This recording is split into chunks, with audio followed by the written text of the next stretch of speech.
Tasmania's economic surge. Let's have a look. Hello everyone, Florian.heise here and welcome to another episode of HeiseSays. Still working through my stein of coffee, and I thought we'd have a look at this article discussing the economic growth in Tasmania. Now, I am quite the fan of Tasmania. It's a beautiful state. It's very cold, very cold. I travelled down there for a student conference back in my, third year or second year of architecture. Went to Lonnie, then to Hobart, climbed the mountain down there. It was beautiful. I really enjoyed it, but yeah, it was so cold.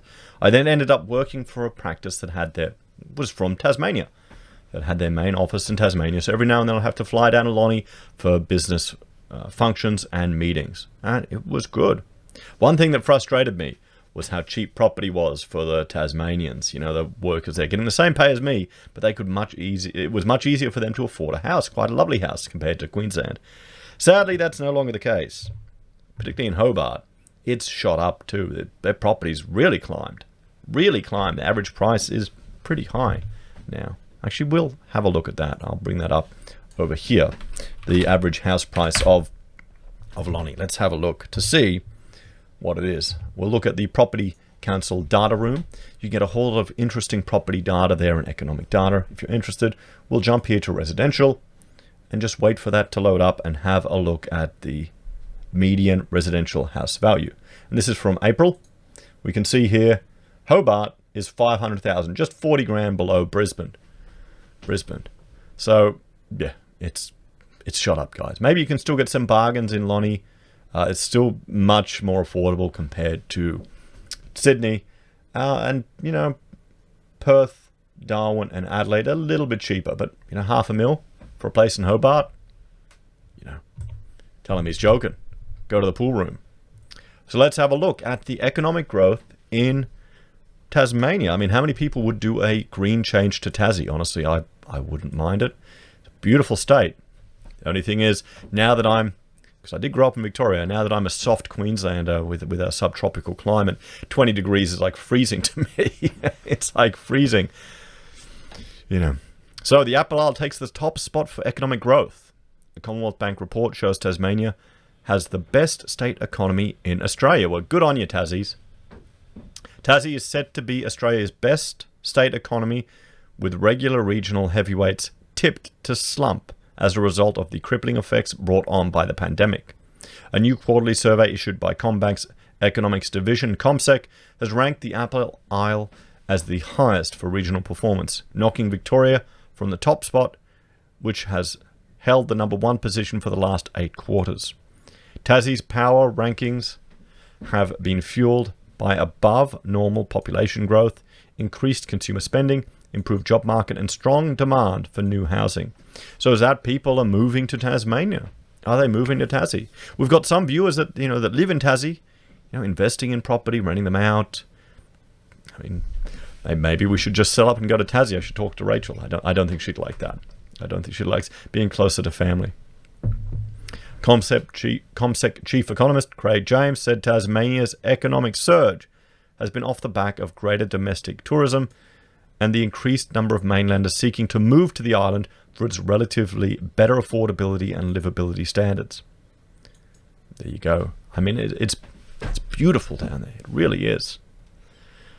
The Australian Capital Territory placed third, followed by New South Wales in fourth, with Queensland and South Australia coming in fifth and sixth. Oh, good on you, Queensland. Fifth. Western Australia placed seventh, and Northern Territory came in last place. CommSec said Tasmania's unemployment rate of 6.9% had moved the least compared to other states or territories since the onset of the pandemic. The pandemic crisis is posing significant challenges across all states and territories, Mr. James said. Some have been more successful in suppressing the cases, and that may lead to relative outperformance of economic indicators in future months. I mean, Tasmania has one advantage, guys. It's an island. An island next to an island. So you'd hope that would help them from this to contain the spread of this illness. You would hope it would have a benefit to them. Mr. James said the second Victorian lockdown will expose the state to further financial frailties, with further downward pressure on its housing market to likely dampen recovery efforts. Victoria has generally held steady. However, there are now greater risks for Victoria, or for their economy, given the second wave and a return to more stringent lockdowns has occurred in recent weeks.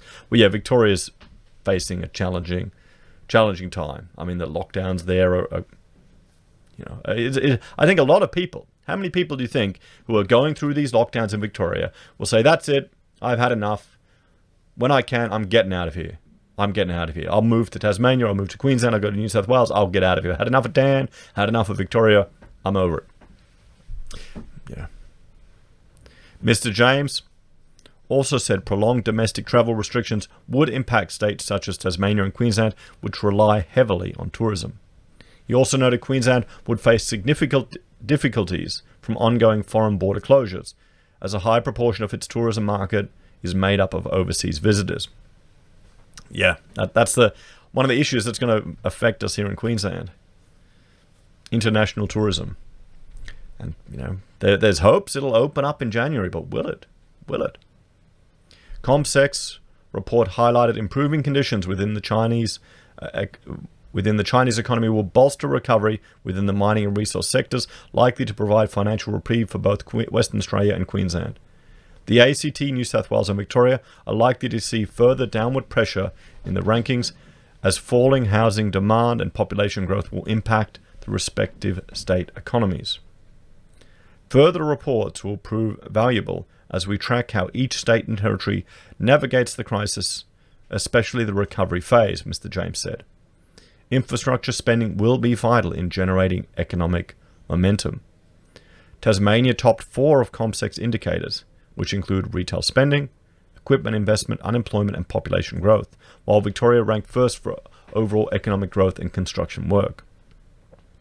According to CommSec, Tasmania's unemployment is running 7.4% above its decade average, while the jobless rate in New South Wales and Victoria are currently running at levels 33% higher than both states' respective 10-year averages. Just think on that last statement there. We've got the unemployment rate here in Australia sitting at 7.4% now. If you look at the Roy Morgan combined underemployment employment rate, which is underutilization, based on their data, it's about 25% of the workforce. Victoria and New South Wales, 33% higher. 33% higher. And Tasmania is doing bad. But it's the example of which one is the worst. The best of the worst. The best of the worst. At only 7.4%. So, there we have it. Tasmania leading the way, everyone. Leading the way. Or just not as bad as the rest of us. What do you all think? Do you think the Apple R will take the top spot for economic growth? What about, let's jump over here. Let's look at a few more numbers. We've looked at the median house price of $500,000 in Hobart. Let's look at the unit value.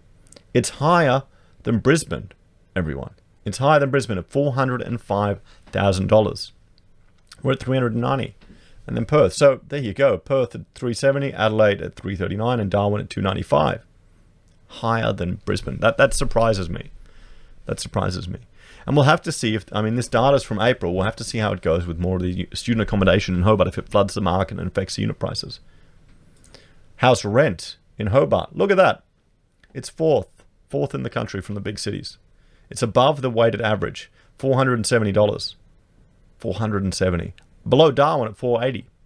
Higher than Brisbane at $420. Canberra is the highest at $580.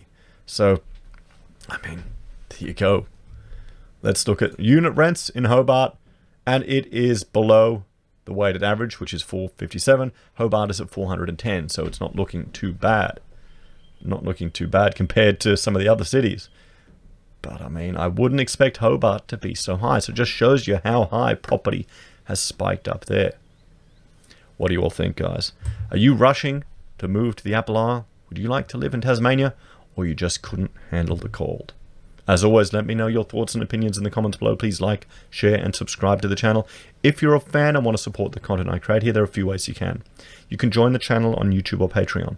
You can support us using our affiliate links at Amazon, eBay, Independent Reserve, or Kucoin. You can buy a merch from HeiseSays, use Gold Pass from the Perth Mint, or support us via PayPal. Take care, guys. I'll see you next time.